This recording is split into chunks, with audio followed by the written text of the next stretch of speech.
I would say it was overwhelmingly positive.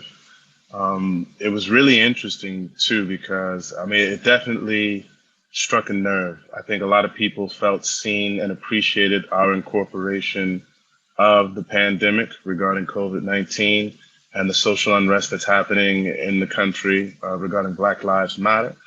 Um, it was difficult conversations, especially on the show between Kate and Randall with regards to how he was experiencing her allyship, and not, something that was born out of hate or frustration, but just 40 years of feeling like there had been an absence of that.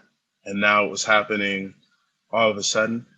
And it was appreciated, but he was also questioning why it wasn't earlier.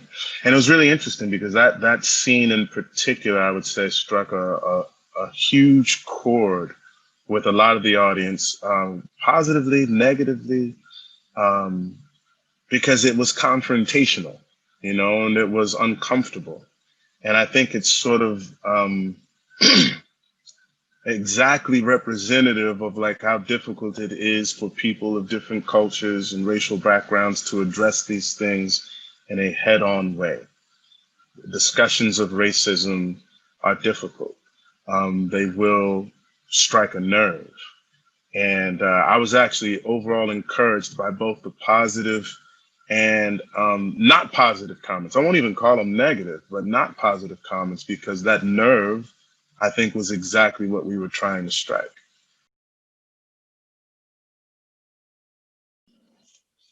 Oh man, I said we're going there. And I remember Dan talked to us a little bit about like what his hopes were for the season and how he thought that our show was uniquely capable of addressing what was happening in the world, right? And that we had characters who are in this world, not a separate reality or whatnot, but in and of this world. And that it would have been disingenuous or a missed opportunity for us not to tackle what the rest of the world is tackling right now. I think the beauty of the show is, to what your earlier comment was, is that people get a chance to see themselves in it. Um, Black, white, rich, poor, gay, straight, etc., etc. And if we had tried to skirt around it, I think it would have been like, well, how come we didn't see this? Like, how come we're seeing a young man raised in a white family who did not have these kinds of conversations with his parents or his siblings and is now sort of wrestling with it and has been wrestling with it kind of on his own for most of his adult life? Um, that's a fascinating prism to experience what has happened in the world over the past 6 months. And so I felt energized as an actor. I was like, this is going to strike a nerve. And whenever you think what you're doing has a certain level of import to what's being discussed in the world, as well as being artistically fulfilling, um, it sort of like gives you a new sort of charge. I'm like, okay, we're not going through the motions. We're 5 seasons in, and we're still trying to speak to what is of import in our world, in our country. I applaud Dan. I applaud our writers for never taking the easy way out. What's interesting is normally we have I, meaning when I say we, I mean I and the writers have many more conversations because I will just show up in the writers' room and hang out. And that's been what I've been doing from the beginning of the show, because I feel like the better they know me, the kind of the easier it is for them to write for the character. And sometimes I have pitches, and sometimes I just like to listen because they are so conscientious with the way in which they construct all of us, and they want to be true to all of us. This year's been a little bit more difficult because the writers aren't gathering in the writers' room per se anymore. They are all in a Zoom. So I can't just conspicuously hop into somebody's Zoom and just sort of hang out for a little bit, which is sad.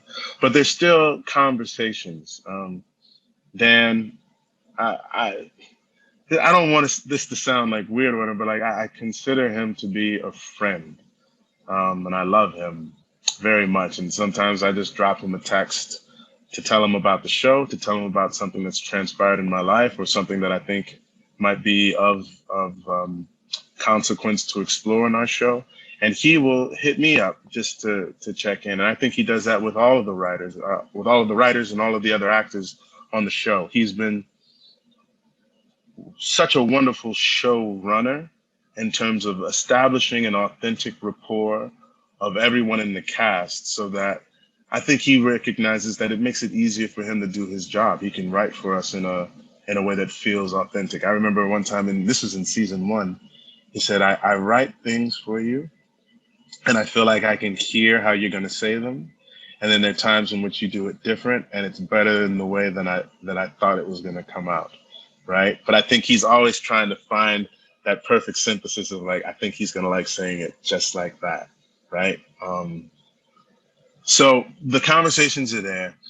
We as a cast had a really interesting conversation before we started production, saying like, Dan said, I'm trying to put in all these protocols to make sure that everyone is safe and that we can come back to work safely, and not taking it for granted that we're still living in the midst of a pandemic.